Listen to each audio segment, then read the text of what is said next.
Hello, my friend.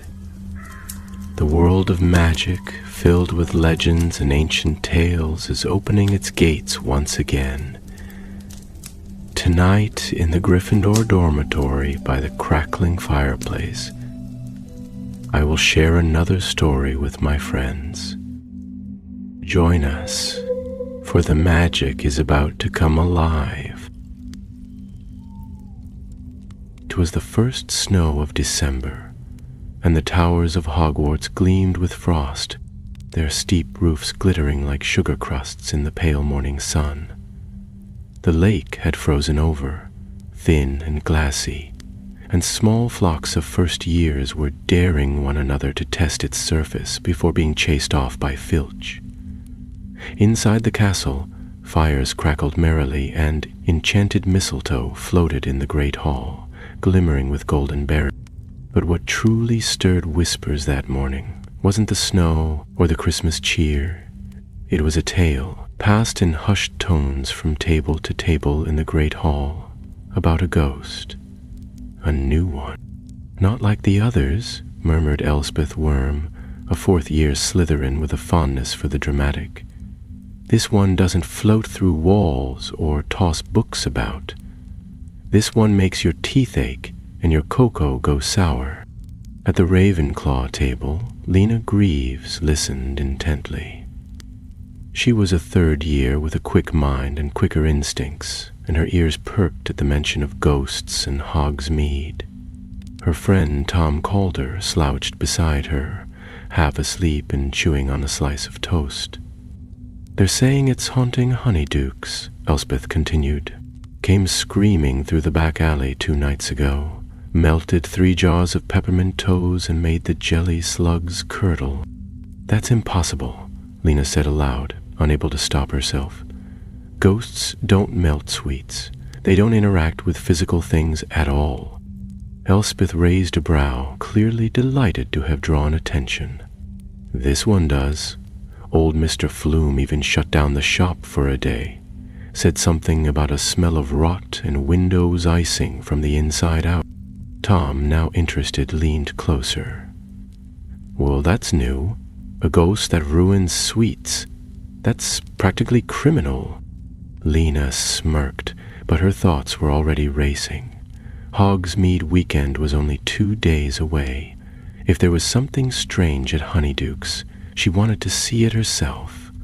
Lena adored puzzles, and a ghost that frightened even the Flumes, who had once served chocolate cauldrons during a thunderstorm, sounded like just the thing to unravel. The days passed slowly, the castle brimming with holiday preparations.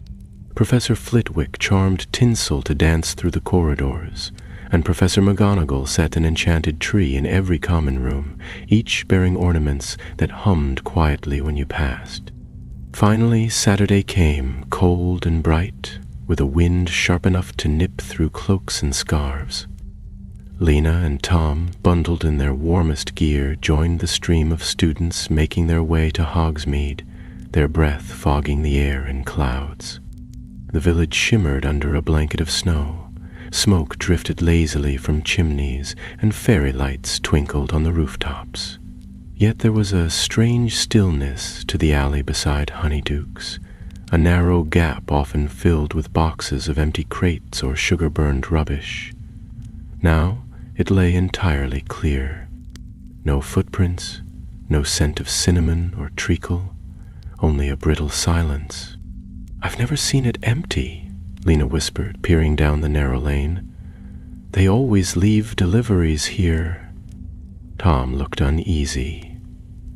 "Maybe they moved things because of the ghost." The shop itself stood with its candy-stripped awning drawn tightly down, the windows fogged as if they hadn't been opened in days. That alone was enough to raise suspicion. Honeydukes was always open during Hogsmeade weekends, always bustling with customers and laughter. "Come on," Lena said, tugging Tom's sleeve. They crept toward the alley. The snow underfoot grew oddly crunchy, like old paper rather than soft flakes. Lena knelt and touched it. It's not just frozen, it's frostbitten, look. Indeed, the snow had turned a strange gray near the base of the wall, brittle and dry. Tom squatted beside her, poking at a spot with his wand. "Feels wrong," he muttered, "like the air's been sucked out." Suddenly, the air grew colder. A breeze, sharper than any they'd felt on the way down, sliced through the alley. A low hum followed it, soft at first, then rising into a bone-chilling whine. Lena grabbed Tom's arm. And then they heard it. A voice, faint and distant, like someone crying through layers of glass. It's Duluth. Can't stay. Stay. Tom's face drained of color. "Did you hear that?" Lena nodded, her breath caught in her throat. The sound faded as quickly as it had come, but the cold lingered. And in the frost lining the wall, new words had etched themselves, brief and terrible. "Sweetness is a lie." Neither of them spoke for a moment. Tom finally broke the silence. "Well, I think that confirms it. We're definitely dealing with something beyond your average moaning myrtle." Lena stood slowly, brushing snow from her knees. Her heart pounded in her chest, not with fear, but excitement. This wasn't just a ghost story anymore. This was a mystery, and mysteries were Lena's favorite. Later that day, after a short, silent visit to Zonko's, and a failed attempt at distracting themselves with butterbeer at the Three Broomsticks, Lena and Tom returned to the castle. But Lena's mind was far from their mugs. That night, she took out her notebook and began to jot down what they'd seen. The brittle snow, the unnatural cold, the voice, the writing on the wall. She sketched a rough map of Honeydukes and the alley behind it, noting the odd absence of crates. Then she drew something else, a figure, vague and misty, mouth open in a silent scream. She stared at it for a long time before writing one more word beneath it, "Emo." As she closed her notebook and blew out her lantern, a faint sound echoed through the dark dormitory, like distant weeping carried by the wind. But Lena was already asleep, dreaming of sugar gone sour and secrets buried beneath peppermint stones. The next morning dawned pale and quiet, the sky overcast and low with clouds. A sleepy hush had settled over the castle, disturbed only by the occasional hoot of an owl or the soft murmur of students in the corridors. Lena awoke early, long before breakfast, and sat upright in bed, her fingers tightening around the edge of her quilt as the memory of the ghost's voice returned to her with startling clarity. There had been sorrow in that whisper, yes, but also fear, a desperate, breathless sort of fear. She dressed quickly, tucking her notebook into her robes, and slipped through the silent corridors toward the library. By the time Tom joined her, rubbing his eyes and looking thoroughly annoyed to be awake on a Sunday, she had already built a small stack of books on spectral anomalies and magical shop fronts of Britain. "You know," Tom grumbled as he sat down beside her and dropped his bag on the floor, "you could have let me sleep another hour. We're not going to exercise it before breakfast." Lena didn't look up from the faded page she was reading. "It's not about exercising. I think there's something beneath Honeydukes, a hidden room or a sealed chamber, something that's been shut up for a long time. The ghost isn't just haunting, it's warning." Tom squinted at the passage she pointed to, a reference in Haunted Hogsmeade, Phantoms, Fables, and Facts, where it was mentioned that Honeydukes had once been a private confectioner's home during the 17th century, long before it became a shop. The original cellar, according to the book, had been sealed off after a mishap with enchanted confections. "Sounds a bit vague," he said. "Could mean anything. Maybe someone accidentally made chocolate frogs that actually hopped into the walls. Or maybe someone created something worse, Lena replied. Think about it. The alley's empty. There's frost and rot. That kind of decay isn't caused by normal ghosts. And then there's the message. Sweetness is a lie. What if the ghost is trying to warn people about what's down there? Tom leaned back in his chair, folding his arms. All right, let's say you're right. Suppose something's hidden under Honeydukes. What do we do about it? Break in and start digging around like a couple of cursed archaeologists? No, Lena said, flipping to another page. We talk to someone who knows more, someone who's worked there a long time. That afternoon, as the snow continued to fall outside, they returned to Hogsmeade, not through the front gates with the rest of the students, but by way of the secret tunnel hidden beneath the one-eyed witch's statue, just off the third-floor corridor. The passageway was long and musty, its walls damp and narrow, but Lena had brought a lantern, and Tom's jokes kept the shadows from becoming too eerie. They emerged, as planned, behind a stack of crates in the Honeydukes cellar, pushing aside a loose panel in the wall that few students knew about. The air smelled of sugar and dust, but something beneath that sweetness turned Lena's stomach. A sour note, faint but sharp, like spoiled fruit or vinegar. Carefully, they crept up the narrow steps that led to the main shop floor. The wooden door at the top was shut, but voices murmured beyond it, familiar ones. 2 more cauldrons ruined this morning, came the deep voice of Ambrose Flume, the shop's stout, silver-mustached owner. That makes 10 in a week. Something's wrong, Rosmerta. This isn't just cold weather. You should speak to Dumbledore, replied Madame Rosmerta, her voice hushed. Whatever this is, it isn't natural. I heard from the postmaster that even Scriven shafts had trouble with ink freezing mid-spell. Flume groaned. It's getting worse, and I haven't told you the worst of it. I heard it again last night, crying. Not a human cry, though. It sounded twisted, like something remembering pain. There was a pause. Tom gave Lena a sharp glance. You still haven't reopened the cellar? Rosmert asked. No, and I won't. Not after what happened to Edgar. Lena's breath caught. The door creaked slightly as someone moved past it. She pressed her ear closer. Rosmerta sounded puzzled. You never told me what happened to Edgar. I thought he'd left for the continent. No, Flume said heavily. He vanished. 2 years ago? Young lad, eager, bright.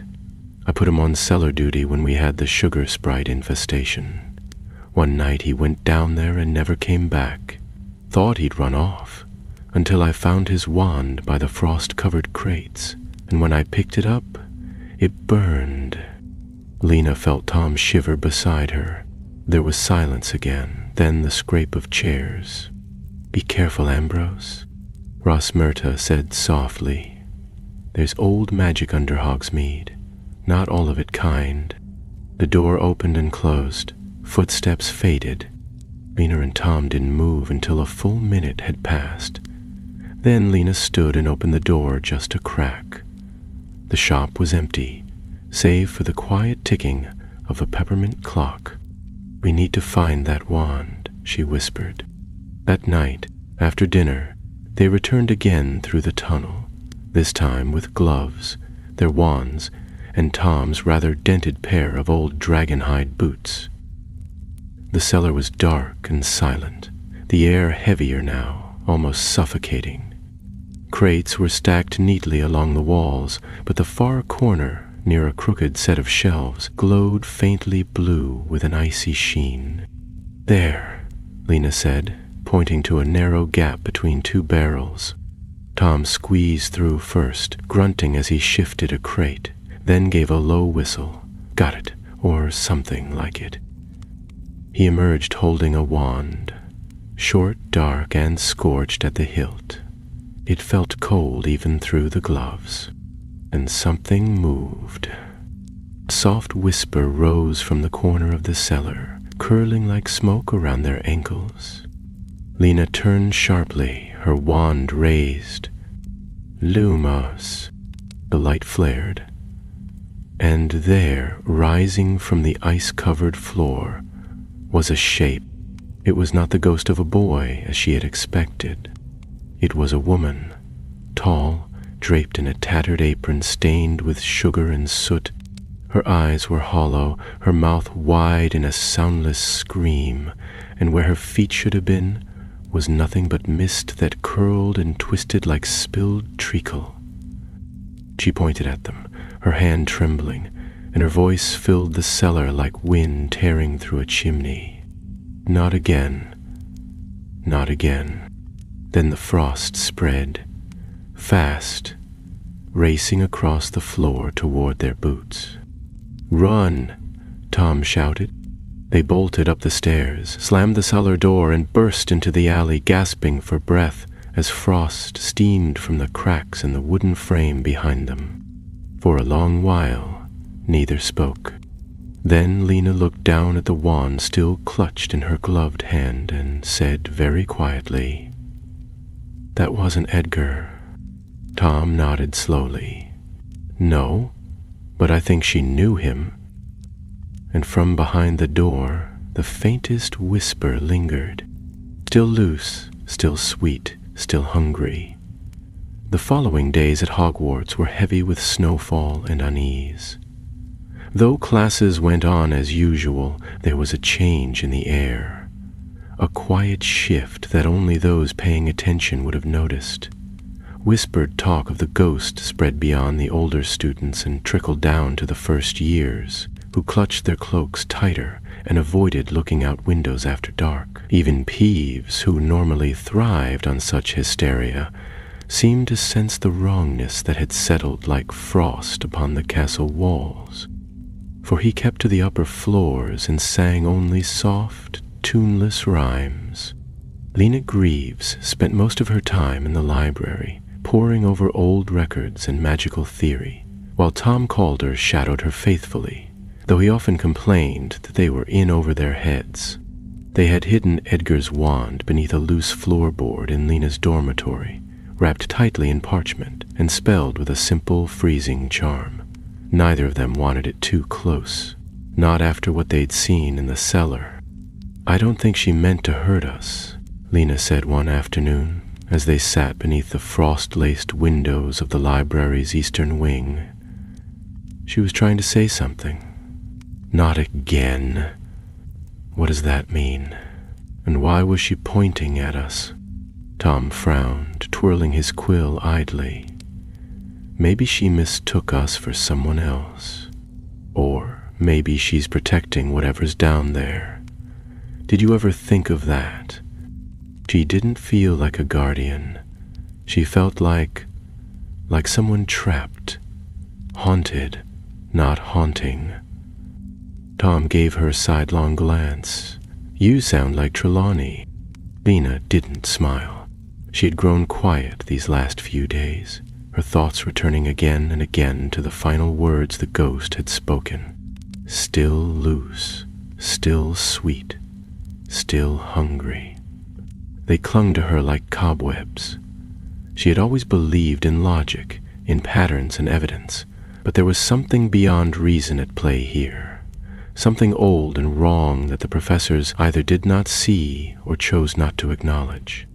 That evening, they crept into the library's restricted section with the aid of a disillusionment charm and Tom's gift for distraction. Madame Pince was arguing loudly with a second year about overdue spell books, which gave them the perfect chance to slip past the rope and into the shadowy shelves beyond. They searched in silence. Tom scanned the lower rows while Lena examined the spines of the older, dust-caked volumes. Finally, she found one with curling gold letters, faded nearly to nothing. Curses of Preservation, Binding Spells, and the Wards of Hunger. She pulled it carefully from the shelf. The book let out a low, grumbling groan as it opened, but otherwise remained still. Inside, pages curled at the corners revealed spells older than the founding of the school itself. And there, 3 chapters in, was a passage that made her breath catch. There are enchantments woven not to preserve the living, but to trap what should not linger. Spells carved into sugar, inked in syrup, whispered through frost. Such curses feed on memory, sweetness, and longing. When a soul is tied to a place by such means, it does not fade. It ferments. Below that, a handwritten note, inked in sharp, narrow script, added a chilling detail. The longer it is ignored, the stronger it becomes. Lena snapped the book shut. It's not just a ghost. It's a bound ghost. Tom looked up. Bound to what? To the cellar, she said, her voice low.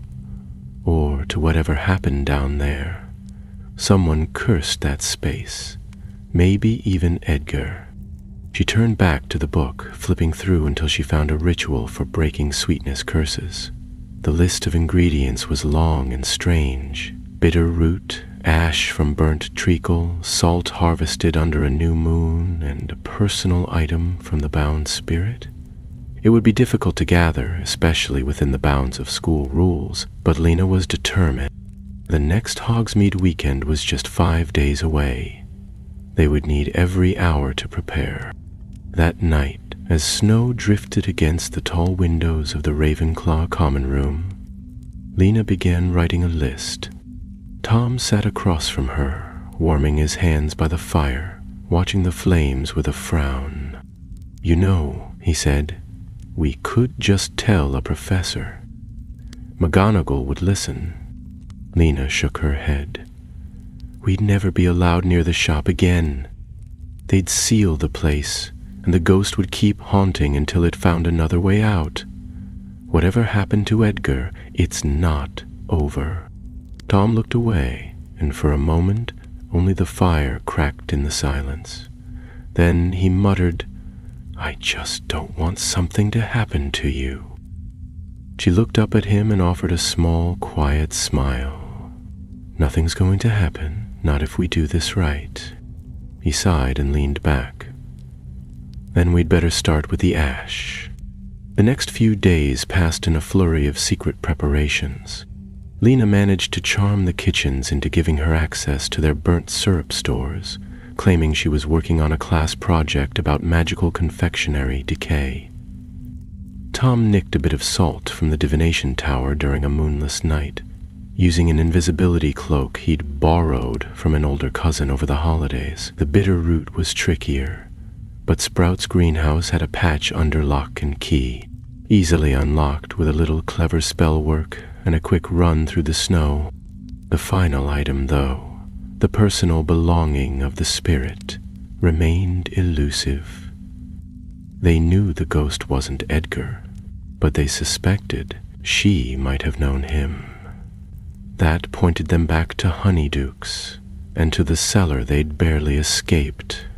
Lena dreaded returning, but it was their only chance to find something connected to the spirit, a trinket, a note, a scrap of uniform, anything.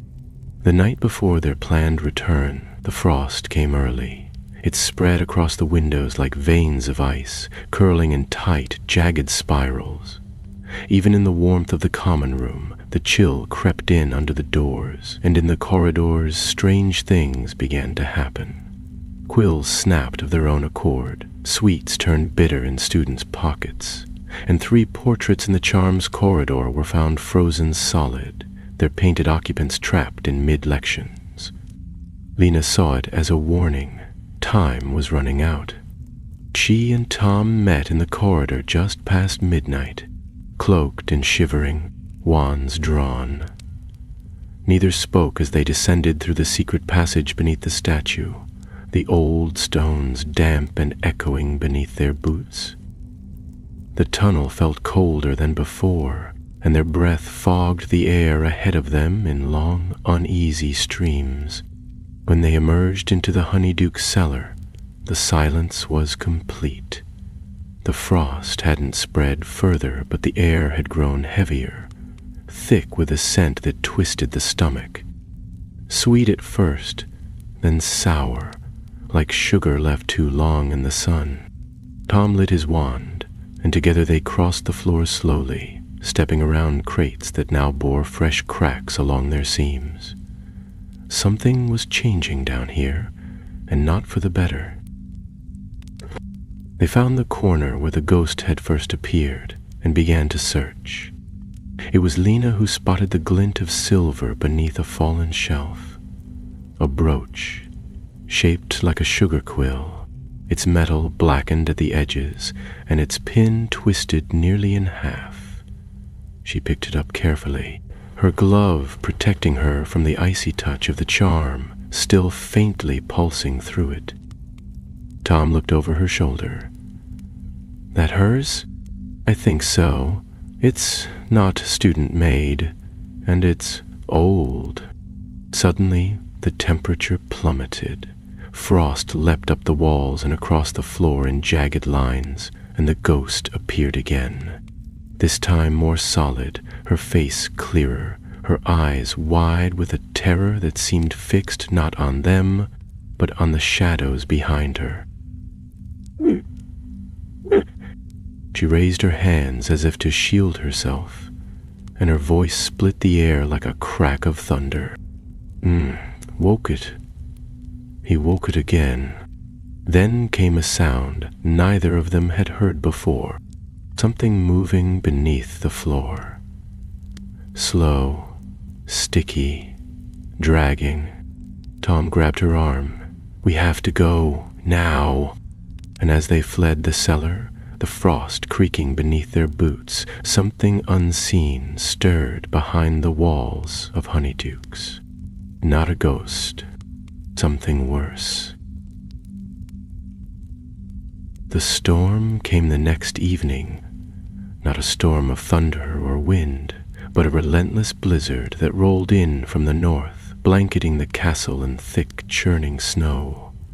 The forbidden forest vanished behind a white curtain, and even the peaks of the astronomy tower disappeared into the swirling gray above.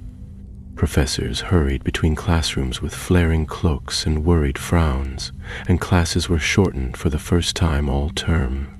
The castle, normally warm and welcoming even in the deepest winter, seemed to shiver beneath its stone skin. Fires sputtered, candles guttered, and at breakfast the pumpkin juice turned sour before it touched the tongue.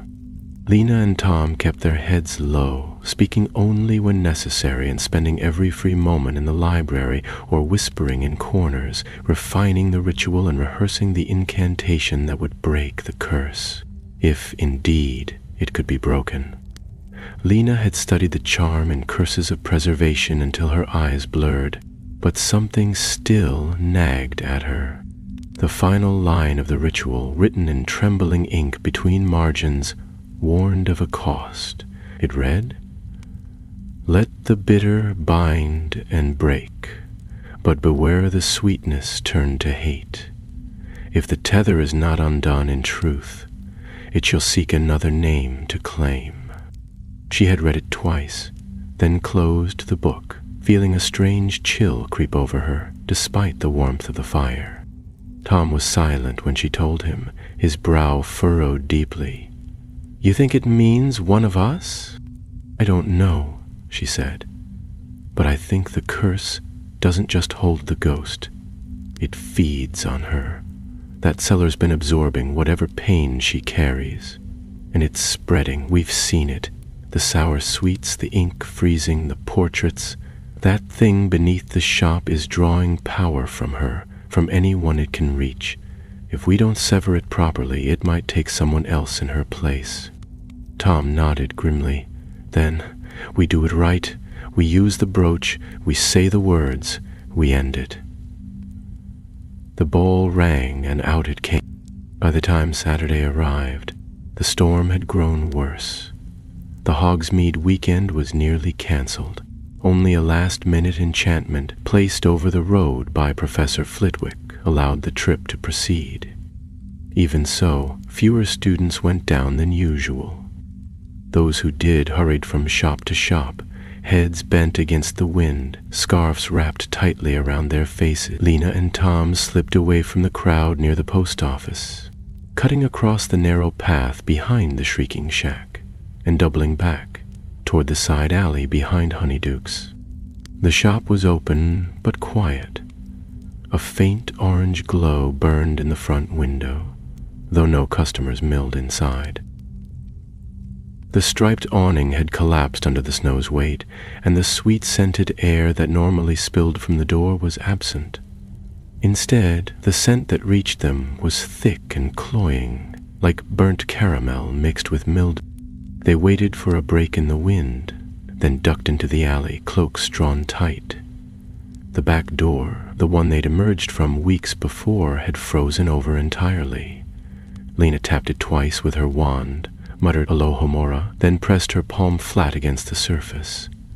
With a groan, the frost cracked and the door creaked open, the cellar yawning before them, like the open mouth of a cave. Inside, the cold was deeper, pressing against the skin like invisible hands. The crates had shifted again, some split down the middle, others wrapped in thick ribbons of ice. The frost was no longer confined to corners and seams.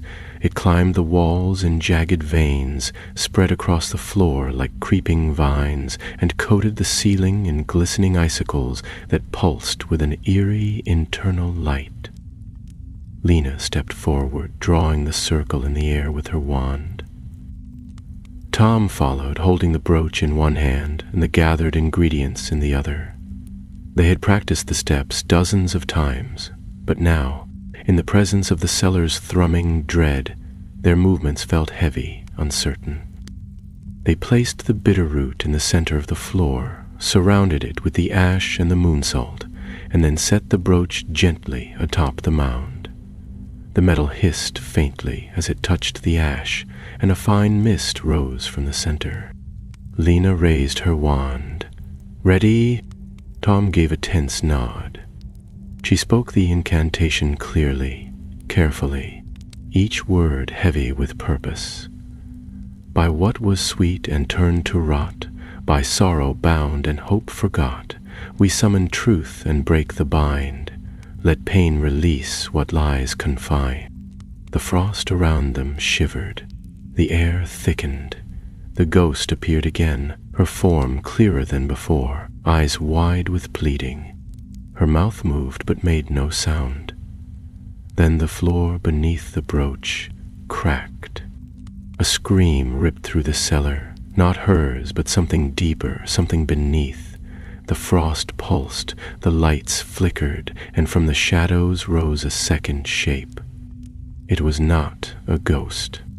It was something darker, its form writhing like smoke and treacle, limbs too long, mouth too wide, eyes like syrup left in the sun. It hissed, not in anger, but in hunger, and turned its face toward Lena. She recoiled. "Tom, now!" He hurled the final pinch of moon salt onto the circle. It flared with light, and the brooch lifted into the air. The ghost raised her hands toward it, her expression torn between fear and hope. The shadow thing screamed, twisting violently as the brooch glowed brighter and brighter until the cellar was filled with golden light. The frost cracked and fell from the walls, the ice melted in a flash of steam, the crates burst open, releasing a rain of old sweets and shattered jars. Then, with a final howl, the creature dissolved. The ghost remained a moment longer, hovering above the broken circle. Her eyes met Lena's, full of a sorrow deeper than words. And then she smiled, just once, and vanished. The brooch clinked to the floor. It was over. The cellar was still. The frost was gone. Only the damp scent of old sugar and ash remained. Tom let out a long breath and collapsed against a crate. Well, that was worse than detention. Lena didn't answer. She knelt, picked up the brooch, and closed her fingers around it. She was trapped here for decades. All that pain, that creature, whatever it was, fed on her until there was almost nothing left. Tom looked up, exhausted. But it's gone now, right? Lena nodded slowly. For now. They left the cellar before dawn, just as the first light began to return to the sky. Snow still fell over Hogsmeade, but it was gentler now, quiet and clean. The window of Honeydukes glowed again, and in the air returned the faintest scent of peppermint. And deep beneath the floorboards, in a forgotten corner of the cellar, the sugar had begun to sweeten again. By the time Lena and Tom returned to the castle, their robes were soaked through, and their boots squelched with every step. The entrance hall was quiet, still heavy with the hush of early morning, and the torches along the walls burned with a sleepy, golden flicker. The castle, unaware of what had transpired in the depths of Honeydukes' cellar, yawned in peaceful ignorance as its students slept soundly in their dormitories. Neither Lena nor Tom spoke as they climbed the stairs.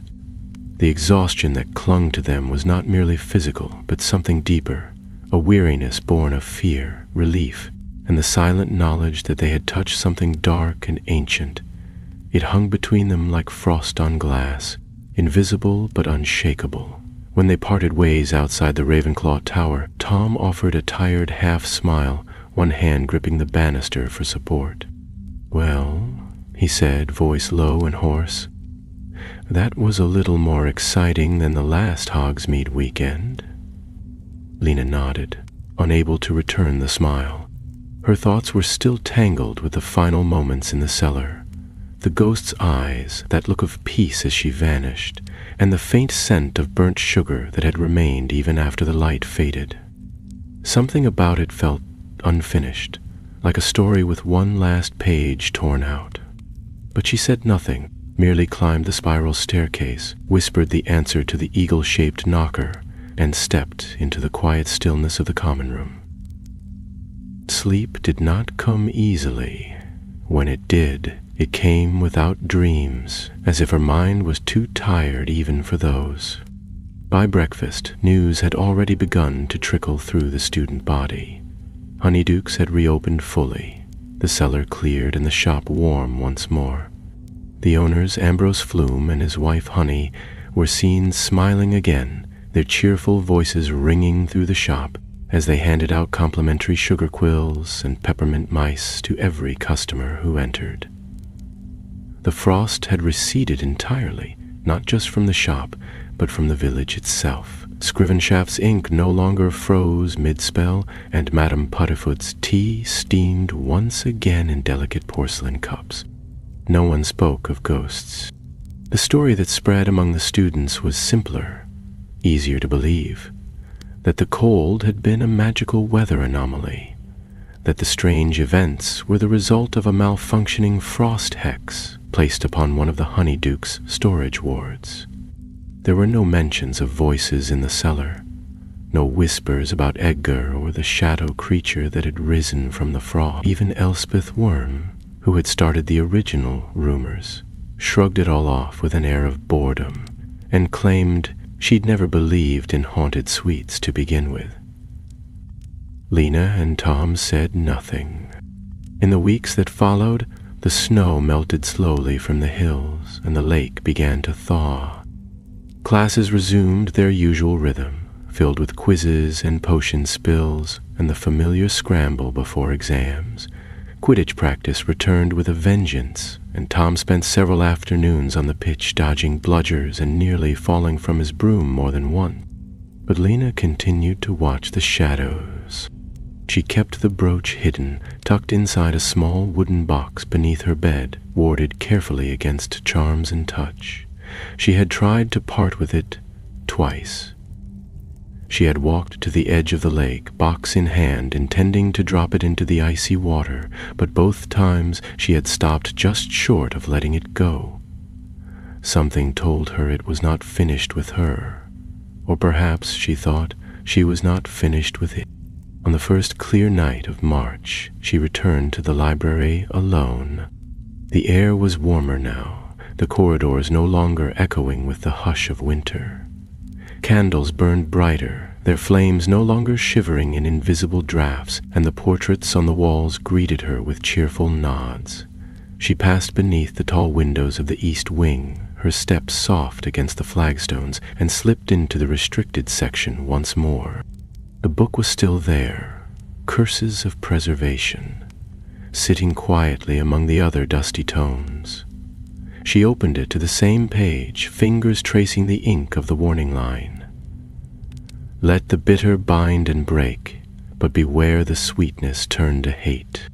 She read it 3 times before she found the note tucked in the margin, just beneath the last line. She had missed it before. The ink was nearly invisible, faintly silver and scrawled in a tight, hurried hand. If the sweet remains in the world of the living, the hunger may rise anew. Lena sat back slowly, the weight of the words settling heavily on her chest. The brooch. It had not been hers to keep.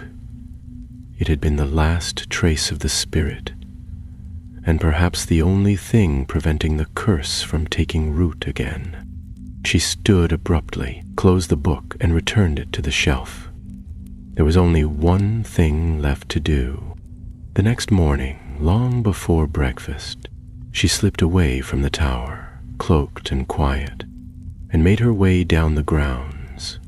The air was brisk, the sky clear, and the lake, though still partly frozen, shimmered beneath the early light. She walked to the very edge where the ice met the water and knelt. She drew the brooch from its box, still cold, still faintly humming with magic, and held it over the water. "I'm sorry," she whispered. "You shouldn't have been forgotten, but you shouldn't be bound either." Then she let it go. The brooch struck the surface with barely a splash, vanishing into the dark below. For a moment, nothing happened. Then a ripple spread across the water, small, gentle, and the morning sunlight caught it in such a way that it shimmered like sugar dissolving in tea. Lena remained there a while, watching the ripples fade. When she finally turned back toward the castle, she felt lighter than she had in weeks. The air was cold, but no longer biting, and behind her, the lake was still. She didn't see the figure watching from the tree line, hooded, motionless, eyes fixed on the place where the brooch had vanished. But then again, not all shadows scream when they return. Spang crept over Hogwarts like a slow golden tide. The ice that had clung so stubbornly to the eaves and windowsills gave way to drips and rivulets, and the grass along the lake's edge emerged from its frozen shroud, pale and tentative, but alive. The castle, always quick to reflect the change in seasons, seemed to exhale. There was laughter again in the courtyards, books spread out under trees during free periods, and students lingering near the greenhouses to soak up the first true warmth of the year. And though few still spoke of the strange frost that had once haunted Honeydukes, the memory of it lingered in some corners, like the fading scent of a once sweet perfume. Lena Greaves tried to turn her thoughts to ordinary things. She sat through charms with renewed focus, corrected Professor Binns in History of Magic when he confused 2 goblin rebellions again, and even helped a pair of wide-eyed first years who got lost trying to find the Transfiguration corridor. But underneath it all, something still stirred in her.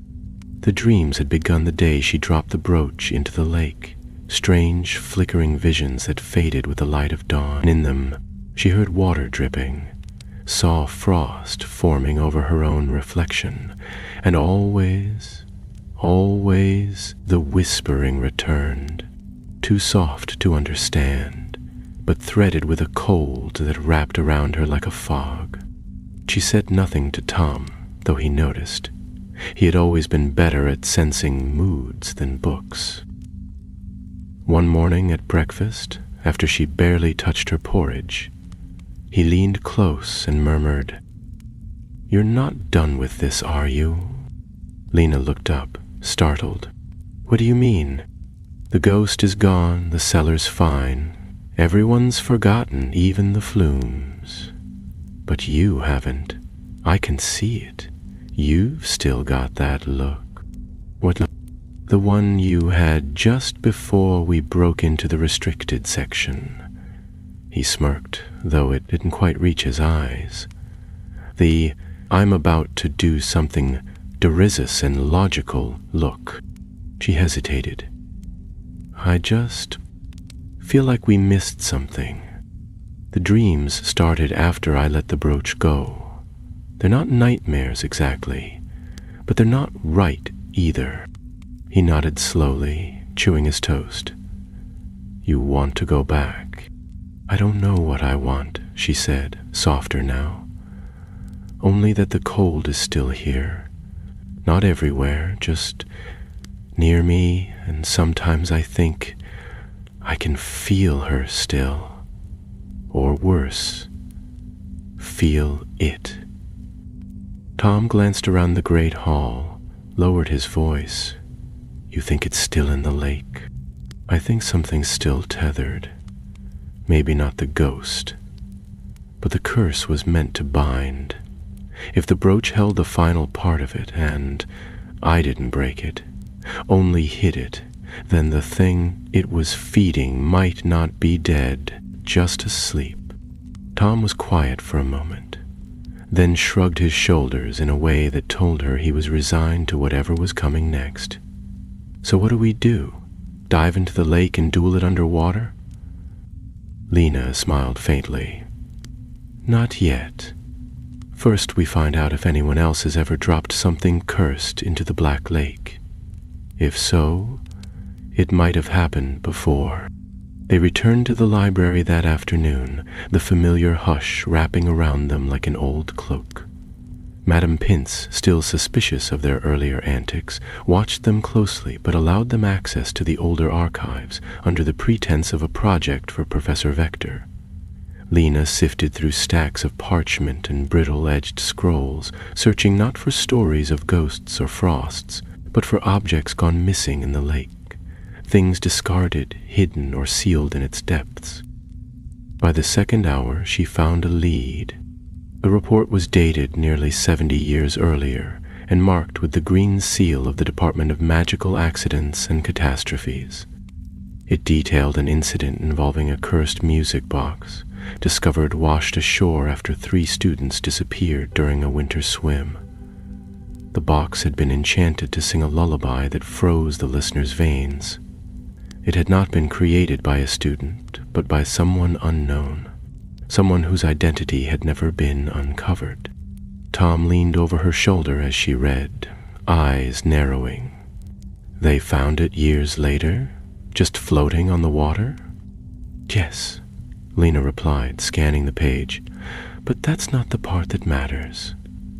Look at this. Investigators suspect the curse grew stronger beneath the water, feeding on magical runoff and submerged enchantments. Feeding, like the thing in the cellar." Tom gave a low whistle. "So maybe it's not just the cellar. Maybe the lake's always drawn things like this. Bad magic. Lost magic. And if the lake feeds it..." Lena trailed off, her mind racing ahead. "Then the brooch might not be hidden. It might be growing." They spent the next 2 days gathering what they needed.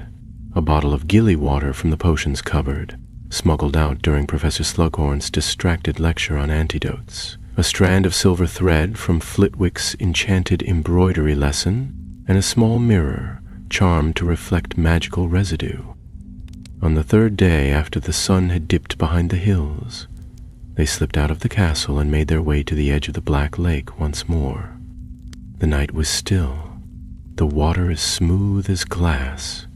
Stars shimmered faintly on its surface, undisturbed by wind or current. Lena stood at the bank, the mirror clutched in her hand, while Tom uncorked the gilly water. "Are you sure about this?" he asked, voice barely a whisper. "No," she replied honestly, "but I think it's calling me." Tom gave her a grim look. "Then let's answer." She drank the gilly water in 3 quick swallows. The transformation was instant. Her lungs no longer drew breath, but her chest felt no discomfort. Her fingers tingled, her ears shifted shape, and with one last nod, she stepped into the lake. The cold was sharp at first, but it faded quickly, replaced by a strange sense of quiet pressure. She moved through the dark like a shadow, the silver thread trailing behind her and glinting faintly in the wand light. Fish darted past, silvery blurs in the gloom, and strange plants curled along the bottom. Deeper and deeper she swam, until the sunlight vanished entirely, and all that remained was darkness. Then she saw it, a faint glimmer beneath a shelf of stone. She swam closer, heart pounding, and saw the brooch resting in the silt. But it was no longer blackened and cold. It pulsed with a sickly, golden light, its quill shape warped, twisted at the edges like something half melted. As she reached out, the water shuddered. From the shadows, something began to rise. It was slow, almost lazy, as though waking from a long sleep. Not a creature, not entirely, but a shape, vague, oily, gleaming. A stain in the water, a thing that moved without form and gleamed without light. And from it came a sound, not a scream this time, but a laugh, bubbling and low, as though it remembered something terribly sweet. Lena grabbed the brooch and kicked upward, the thread snapping behind her.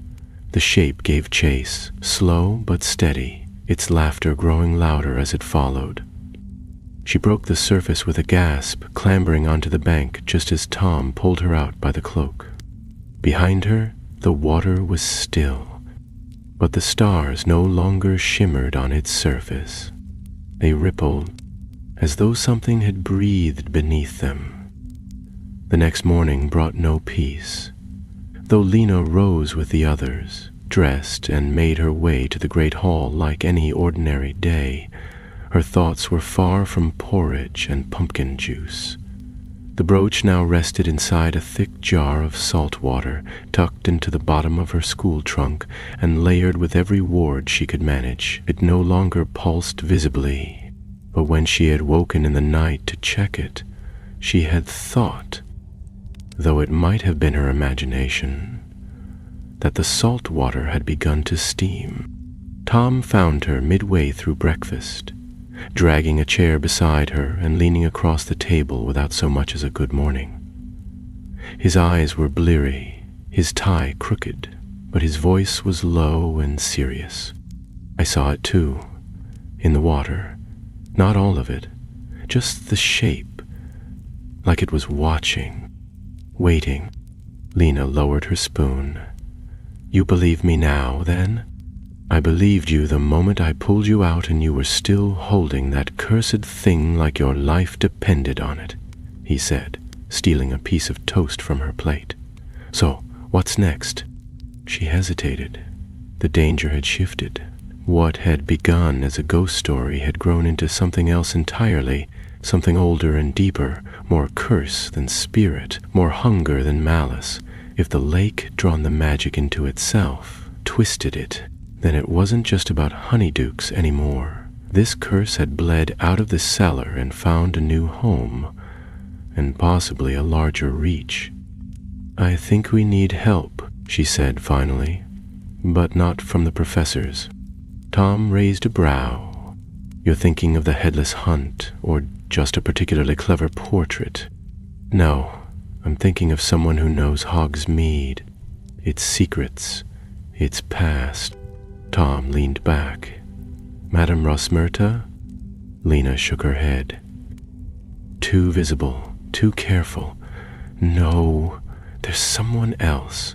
Someone who's seen things. Others pretend not to notice. The Hogsmeade postmaster was not a man who many students paid attention to. He was stooped and silent, with a bushy white beard and spectacles so thick they turned his eyes into silvery ovals.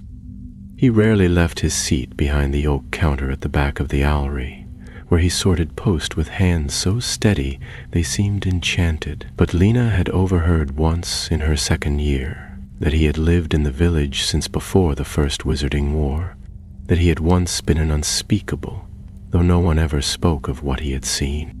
They found him that evening, just as the sky began to turn the color of warm ash and owls stirred in their cages. The air in the post office was thick with feathers and parchment, and the low cooing of owls echoed from the rafters. The old man glanced up from his ledger as they entered.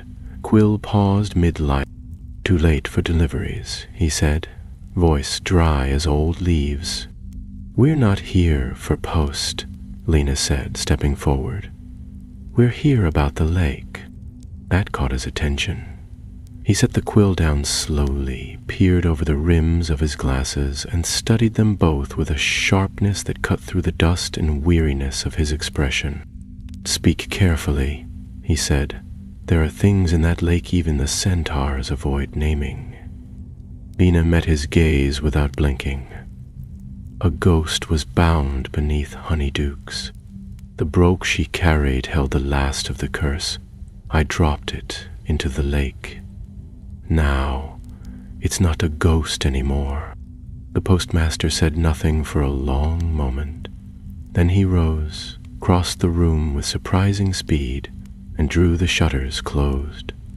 The lamps dimmed as if in response, and even the owls fell quiet. You've done a very foolish thing, he said, not unkindly, but not the first of its kind. He reached into the drawer beneath the counter and withdrew a book, thin, bound in deep green leather, its cover etched with a symbol neither of them recognized, a spiral curling inward, wrapped in barbs. He placed it gently on the counter. There's an old name for what you've disturbed, he said. Dolorum Dulcis, the sweet of sorrows. It's a form of hexed containment used by old families to hide pain, shame, or grief in enchanted objects, meant to sweeten memory, to preserve the taste of something lost. But when misused, it sours. It grows teeth. Lena swallowed.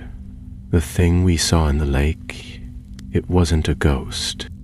No, the postmaster said.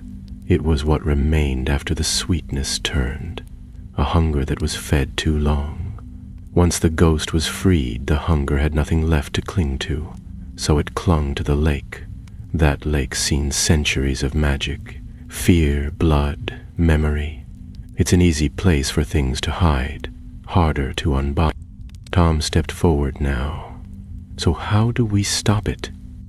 The postmaster opened the book, turning pages with a gentleness that suggested reverence rather than fear. He stopped at a diagram. A charm circle shaped like a sigil of unbinding, with runes written in ink that shimmered faintly in the lantern light. You'll need 3 things, he said. The original object, still whole, still cursed. The true name of the bound pain, and a tethered place where the sorrow was first sealed. The cellar, in your case. The lake cannot hold it for long. It's only sleeping. If you wish to break it for good, you must draw it back to where it began, and then you must sever it. Lena studied the page. The runes were intricate, curling in on themselves like vines. At the center of the circle sat a symbol she recognized. The brooch. The sugar quill. "We'll need the ghost's name," she said. The postmaster nodded. "She was called Irma Bray, apprentice to the original Flumes when the shop was little more than a cottage. Vanished after a failed experiment involving sweetness-preserving charms. They say she was trying to make a memory sweet, one that would never fade. Her spell failed, but the sorrow didn't." Tom was pale now. "So we bring the cursed brooch back to the cellar, call the thing by name, and bind it, then destroy it." The old man looked grave. "You must be certain. If you name it and fail, it will not sleep again." They left the post office in silence, the wind rising around them. The stars were hidden behind thick clouds, and somewhere far off, an owl gave a mournful cry. The streets of Hogsmeade were quiet, doors drawn tight against the night. Lena clutched the book to her chest, her mind heavy with what lay ahead. The sweetness had turned to sorrow. Now they would see if it could be unmade. By the following night, preparations were well underway. Lena and Tom worked with quiet determination, speaking only when necessary, their words wrapped in the hush of shared purpose. The book the postmaster had given them, thin though it was, contained layers of old magic, enchantments woven through sorrow, meant not to harm but to release what should never have been bound in the first place, and biting charms were precise, temperamental things. A misstep could do worse than fail. It could call the wrong memory, strengthen the curse, or worse, wake it entirely. The brooch remained sealed in its jar, kept now within a warded satchel enchanted by Professor Flitwick himself, though he had not known the true reason for Lena's request. She had claimed it was a project on magical containment, and Flitwick, fond of clever Ravenclaws, had seemed delighted. But even with the wards, the satchel grew cold at night, and once or twice Lena had seen condensation on the outside, as though something inside were breathing. And they waited for the right moment, a night without moonlight, when the castle would sleep soundly and the village would be wrapped in enough silence that no curious shopkeeper might peer from behind a curtain. It came 4 nights after their meeting with the postmaster. A Wednesday evening shrouded in mist and soft rain, with no stars above and no wind to carry footsteps. They descended again through the tunnel beneath the one-eyed witch, torches unlit, their wand tips glowing faintly like fireflies. The air was damp, the stone walls close and familiar. Lena walked ahead, her fingers curled tightly around the satchel's strap. Behind her, Tom clutched the book and a small folded parchment bearing the binding circle they had transcribed onto enchanted paper. Neither of them spoke. Even their footsteps seemed reluctant to echo. The cellar of Honeydukes had not changed, though the warmth of the shop above had melted the last traces of frost. The crates stood undisturbed, the floor dry, but there remained a strange, sweet scent in the air, overripe and faintly sour, like treacle turned bad.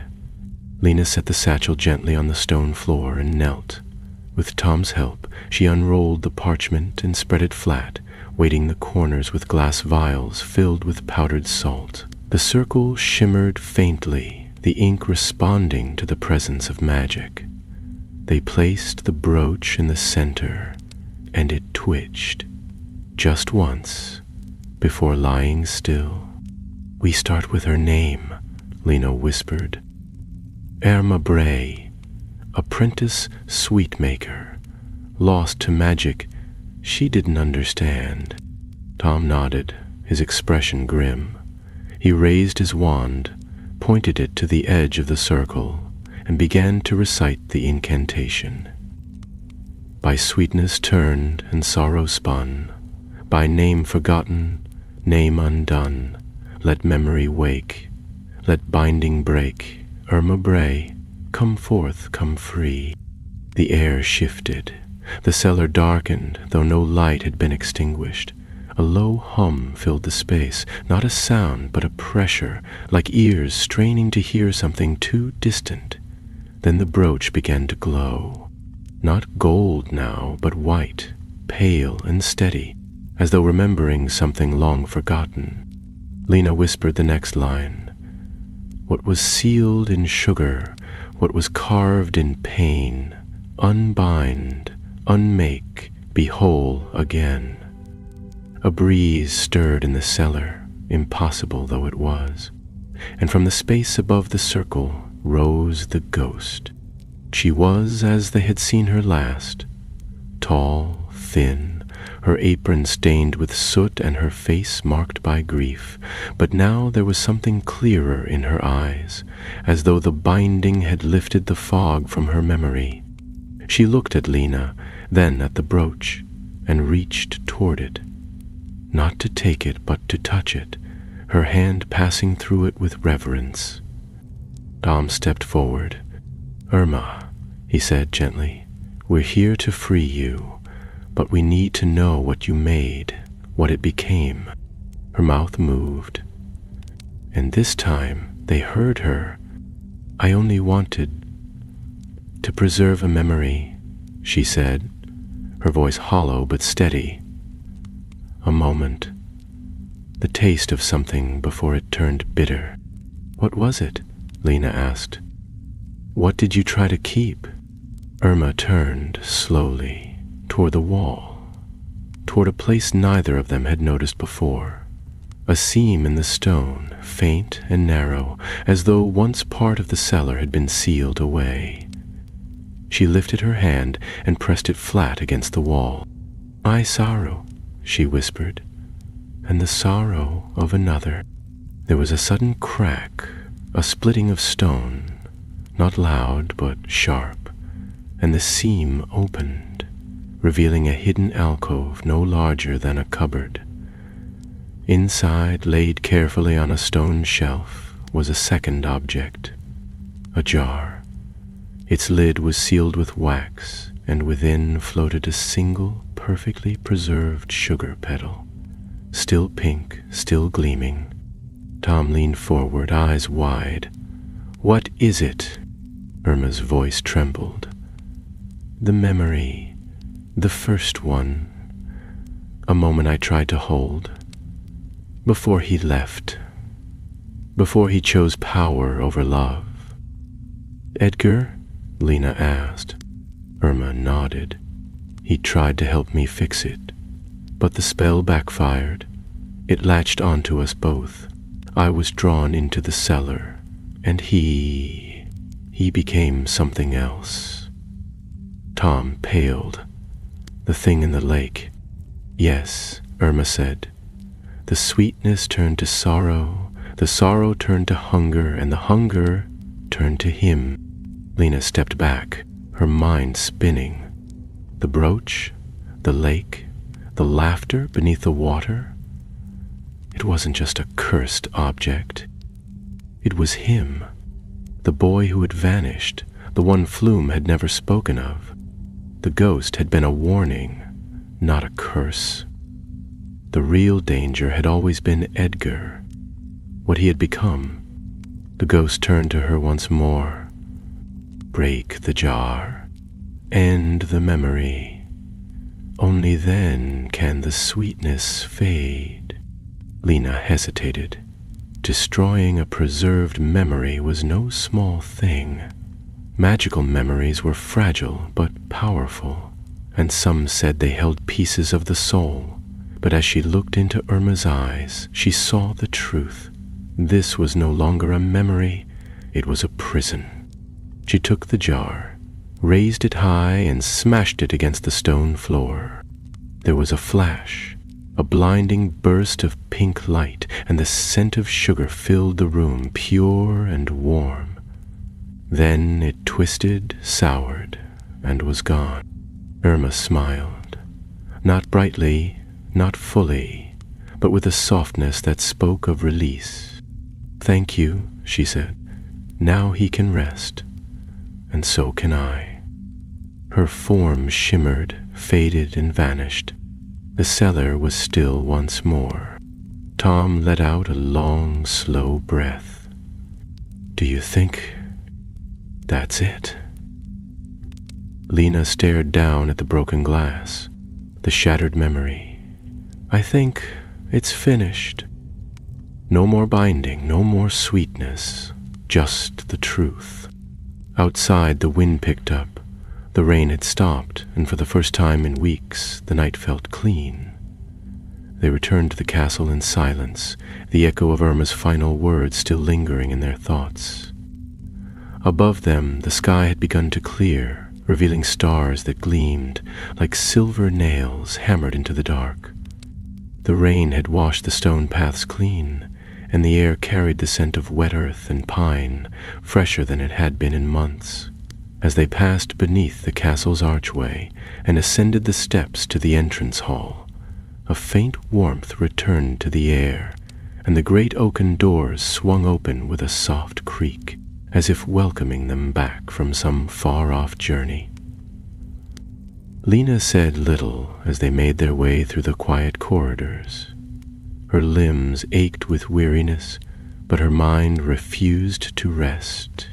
Something had changed in her, not just the completion of the ritual or the knowledge they had freed a spirit, but something more fundamental. She had always been clever, curious, drawn to mysteries like a moth to a lantern, but now she felt as though she had stepped into a deeper current of magic, one that flowed beneath the surface of everything she had thought she understood.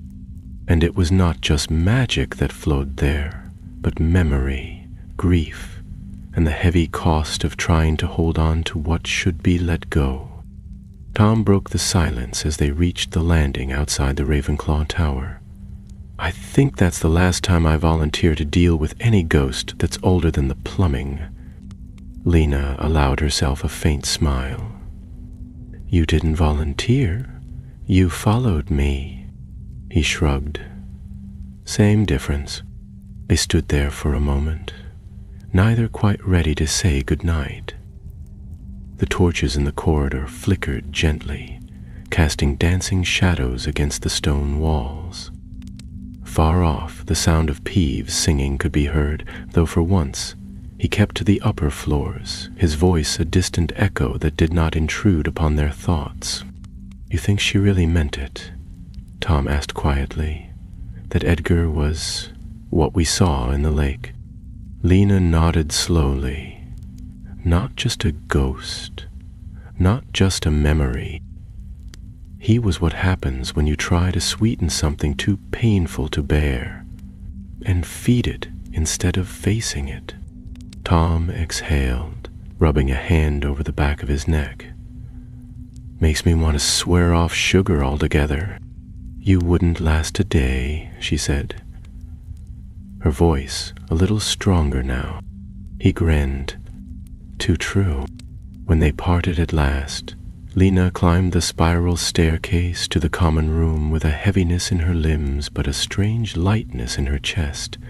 The stars beyond the windows glimmered with unusual clarity, and the enchanted ceiling of the Ravenclaw Tower, which reflected the sky, had taken on a crisp, moonless blue that shimmered like silk. The fire was low but warm, casting golden light across the carpet and chair. She crossed the room without a word, climbed the final stairs to her dormitory, and slipped beneath her blankets, still dressed. She did not dream of ghosts that night, nor of brooches or lakes or shadowed cellars. Instead, she saw a candle burning in a dark shop, its flame steady and pure. Beside it, a woman smiled through tears, her hand pressed to her heart, not in sorrow, but in memory. And when she woke, just before dawn, she found that the air was no longer cold. The days that followed were marked by an unusual calm.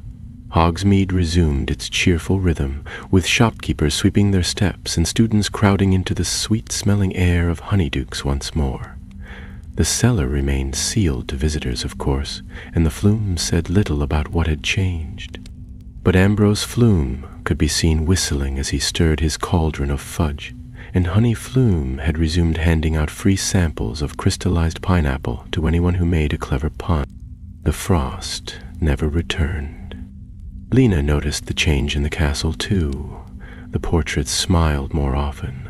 The suits of armor no longer creaked at night, and even the black lake had taken on a new clarity, its surface no longer brooding and still, but gently rippled by the wind.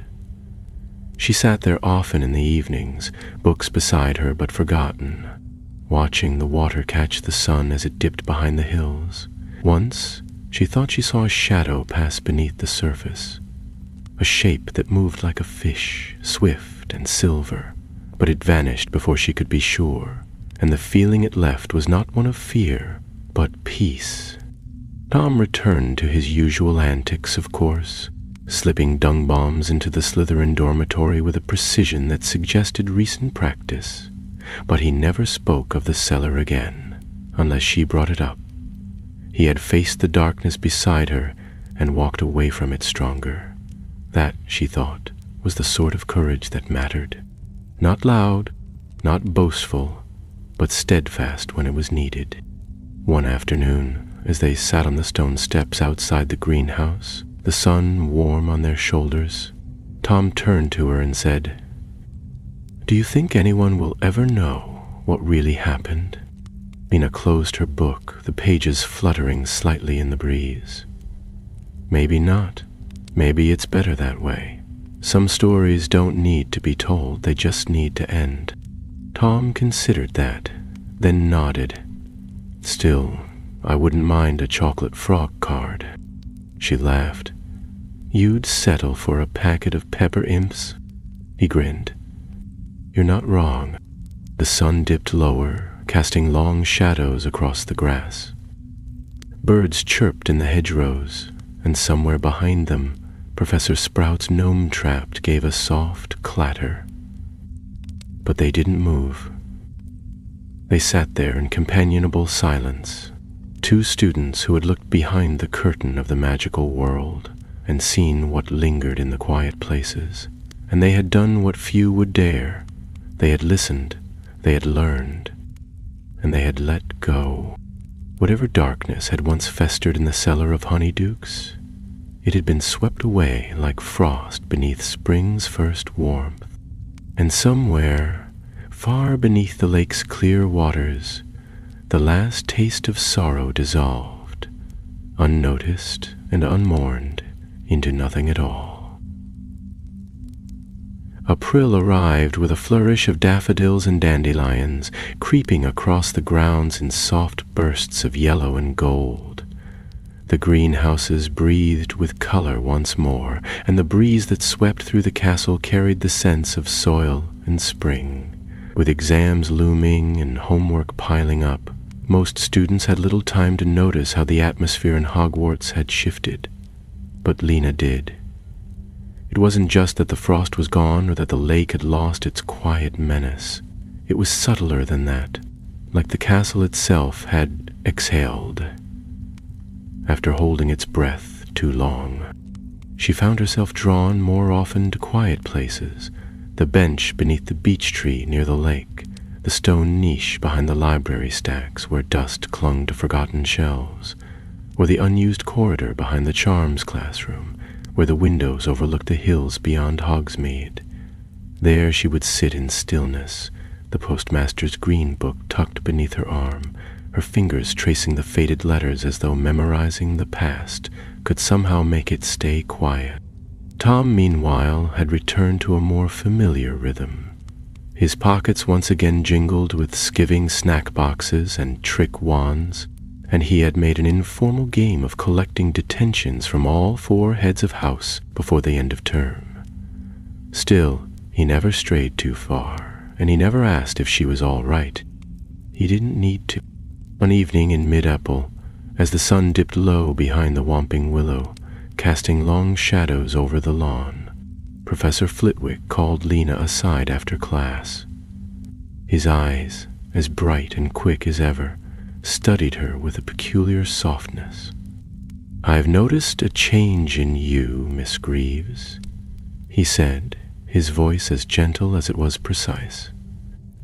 Your wand work has sharpened. Your focus has deepened. And you've stopped asking questions with answers already written in books. Lena blinked. Is that a good thing, Professor? He smiled. It's a sign of a student who's learning to think beyond enchantments and theory.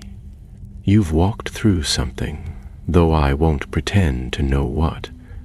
But be mindful, child. Some doors, once opened, never truly close. Magic leaves traces. She nodded slowly, unsure whether to feel comforted or warned.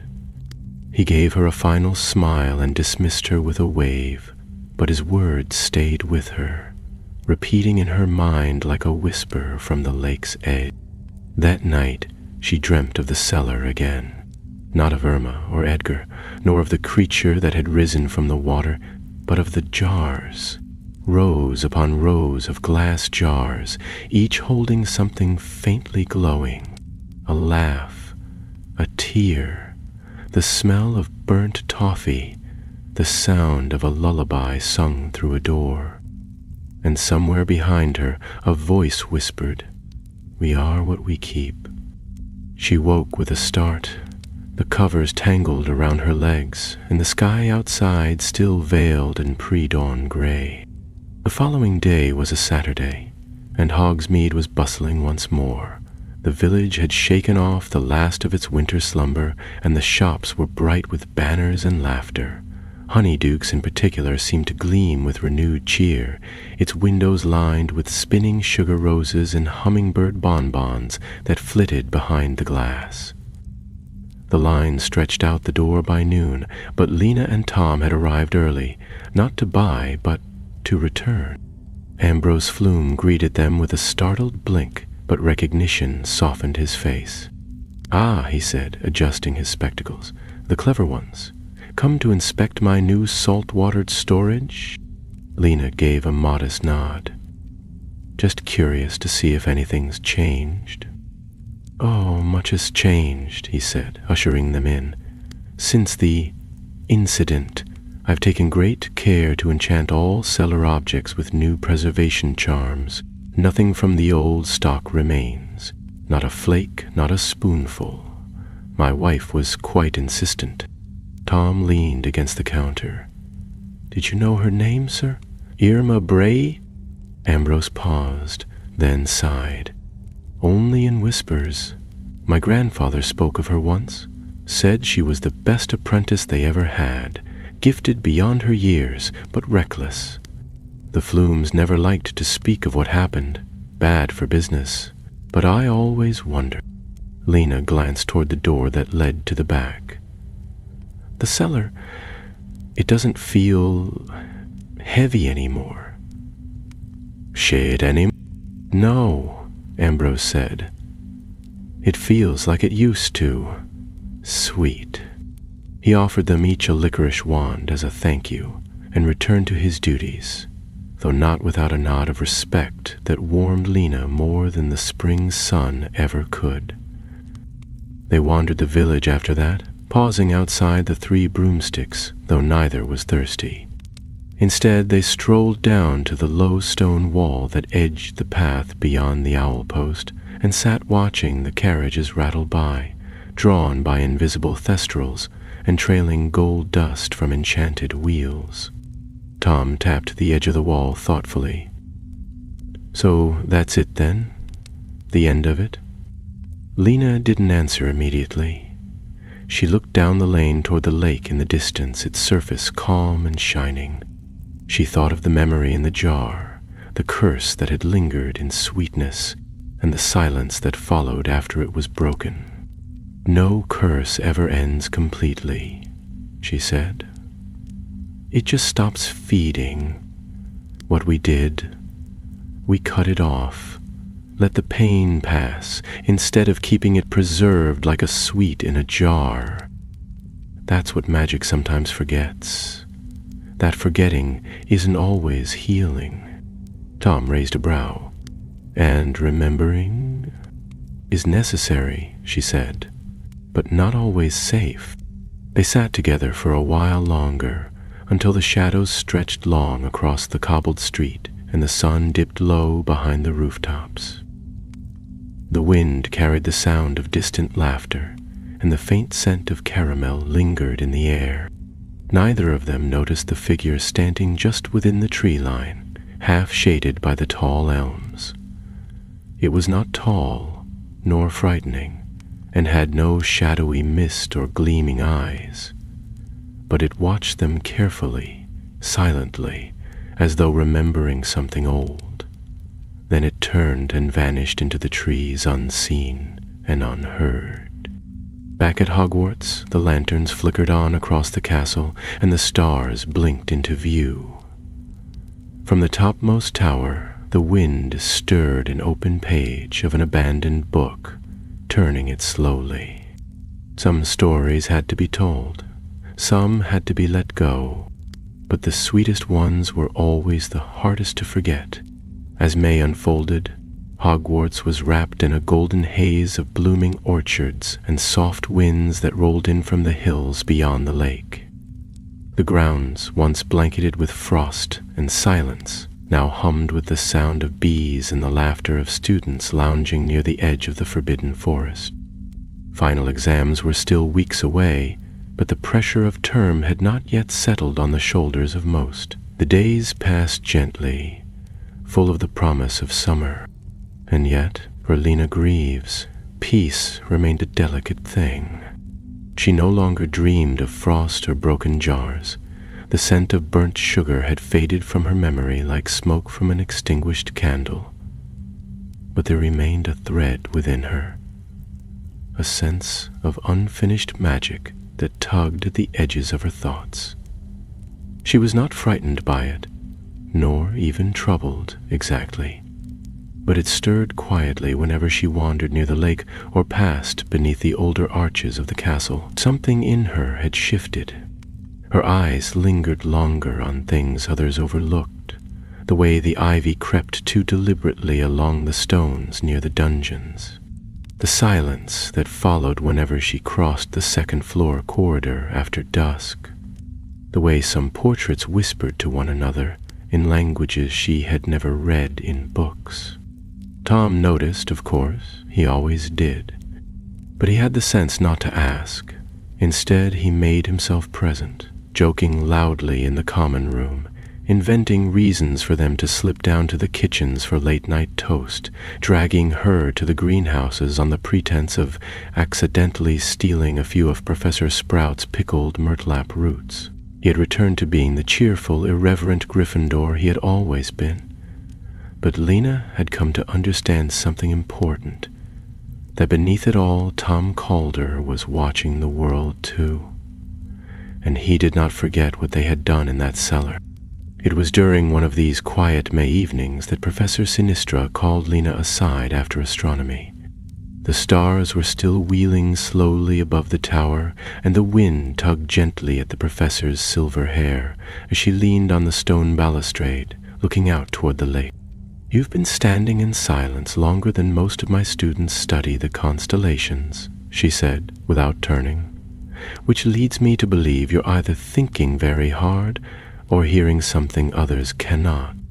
Lena glanced at her, unsure whether to deny it or confess, but the professor smiled before she could speak.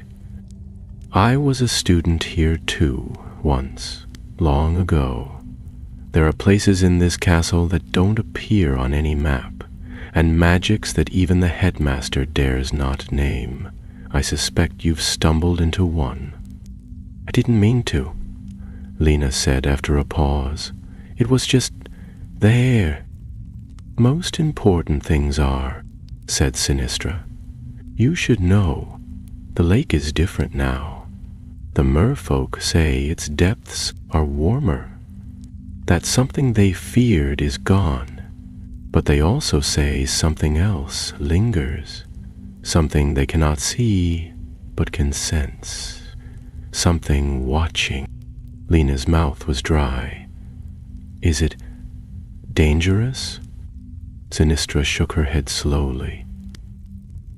"Not yet. Perhaps not ever. But when a great magic is disturbed, it does not vanish.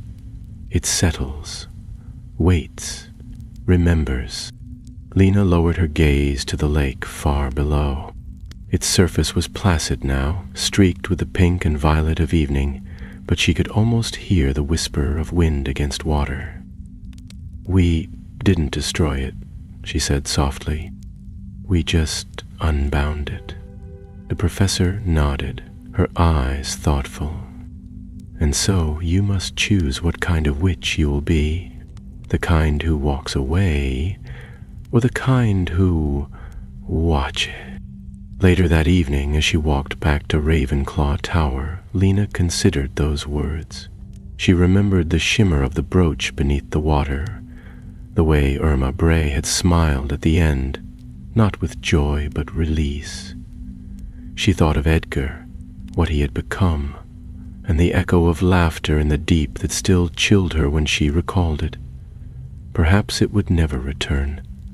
Perhaps it had passed into nothingness when the memory shattered, but she had read enough in the postmaster's book to know that magic left behind was rarely silent forever. In her dormitory, she opened a wooden box beneath her bed. Inside were notes she had kept from their search, sketches of the cellar circle, translations of the incantation, and one final thing, a pressed petal, faintly pink, once belonging to the memory jar before it broke. It no longer pulsed with any magic. It was nothing more than sugared paper now. Still, she did not throw it away. The next morning, she went down to the Black Lake alone. The water rippled gently, stirred by the breeze. She knelt at the edge, took the petal from her pocket, and held it over the surface. For a moment, she simply watched the reflection, the stillness of the trees behind her, the arc of the bridge to her right, and her own face, quiet and watchful. Then she let the petal fall. It drifted for a time, caught in the sunlit ripples, then slowly dissolved. There was no flash, no scream, no cold wind. Only a ripple that spread wide, wider than it should have, and then faded into nothing. Lena stood, brushed her hands against her robes, and turned away from the water. Behind her, the lake remained still. But far beneath its surface, something opened one eye, ancient and dreamless, and blinked once. Then it slept again. The final weeks of term arrived with a kind of soft urgency, the castle humming with late-night revisions, whispered spells, and the turning of countless parchment pages. The scent of ink and lilac hung thick in the air, drifting in through open windows and across worn stone halls. Students moved in flurries from the library to classrooms to the great hall, their laughter sharper now, brittle with nervous energy. Yet beneath the steady rhythm of daily life, a deeper stillness had taken root, something Lena felt each time she passed beneath the archways or sat by the edge of the lake. It was not fear nor unease, but the calm that follows the settling of something vast. She did not speak again of Irma Bray or the cellar. Tom, true to his wordless promise, kept her secret and her silence. He had returned fully to himself, though occasionally, when she caught him staring off into the middle distance during charms, she could see that the memory of what they had faced still tugged at him. But he never flinched when shadows moved, and when Peeves scattered a rain of sugared quills across the entrance hall one afternoon, he only laughed, scooping up a handful without hesitation. Professor Flitwick had grown quietly proud of Lena, though he said little. He praised her wand work during dueling lessons, and twice remarked on the refinement of her incantation structure, but never asked what had changed in her. Perhaps he knew not to ask. Or perhaps, Lena thought, he understood what few others did, that real magic changes more than the wand hand. It changes the soul. The day before exams began, Lena found herself once more in the post office, where the air smelled of feathers and wax and old wood. The postmaster, seated behind his high desk as always, did not look surprised to see her. His eyes, large and milky behind the thick lenses, twinkled faintly as she approached. "I thought you might return," he said without looking up from his ledger. "The lake has been quiet, hasn't it?" "Yes," Lena replied, "but quiet like a book that's been closed, not forgotten."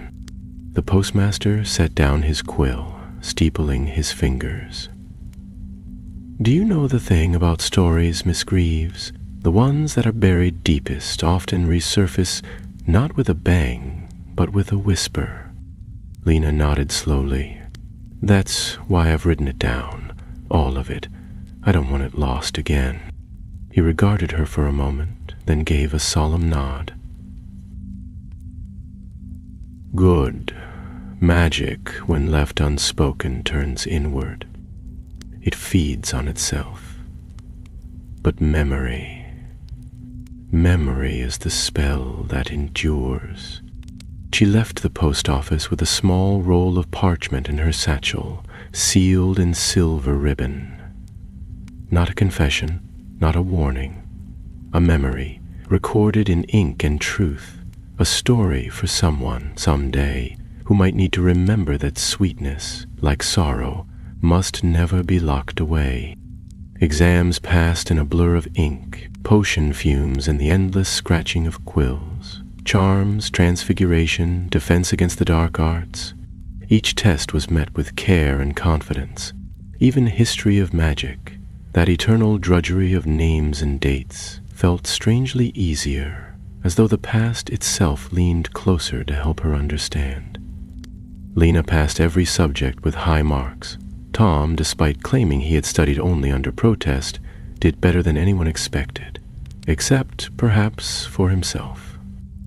When the final feast arrived, the great hall gleamed with floating candles and tables laden with steaming dishes, the air filled with music and the chatter of 100 happy voices. The enchanted ceiling overhead reflected a sky full of soft summer stars. Headmistress McGonagall raised her goblet to the hall and spoke of courage, of learning, and of the quiet strength that had carried the school through a long and strange year. No mention was made of frost, or ghosts, or things forgotten. But as she spoke, her gaze found Lena briefly across the Ravenclaw table, and though no word passed between them, the nod she gave was full of understanding. After the feast, when the corridors began to empty and trunks were packed tight with textbooks and sweets and forgotten socks, Lena slipped away once more to the lake. The moon hung low and full, and the water shimmered like silk stretched over glass. She stood on the familiar bank where petals once fell and frost had once crept, and she waited. Nothing rose from the depths. No voice called, no laughter echoed across the stillness, and yet she felt it. That quiet breath beneath the surface, that memory resting far below. She reached into her pocket and drew out one final thing. A new sugar quill, hand-dipped in rose syrup, wrapped in waxed paper. She set it gently on the water. It floated there, catching the moonlight. Then, after a moment, it sank. Behind her, footsteps approached. Tom sat beside her without a word, hands in his pockets, hair wind-tossed and robes crooked as ever. "I knew you'd come back here," he said. "I had to," Lena answered. "Goodbyes aren't always said with words." He looked at the water, then at her. "Is it really over?" She took a long breath. "Yes, for now." They sat in silence, not needing to fill it, listening as the breeze stirred the reeds and the stars reflected in the calm dark of the lake. In the distance, the castle loomed golden and eternal, its towers reaching into the sky, its windows alight with the stories of 1,000 other students. And here, at the edge of its grounds, 2 young witches and wizards sat with the weight and wonder of the past beside them and the unknown future stretched ahead. A ripple crossed the lake, light as a breath, and then the water stilled once more. And so the story ended, not with a scream or a shadow, but with the memory of a sorrow unbound, a sweetness released, and a name remembered. Irma Bray, may she rest at last in peace.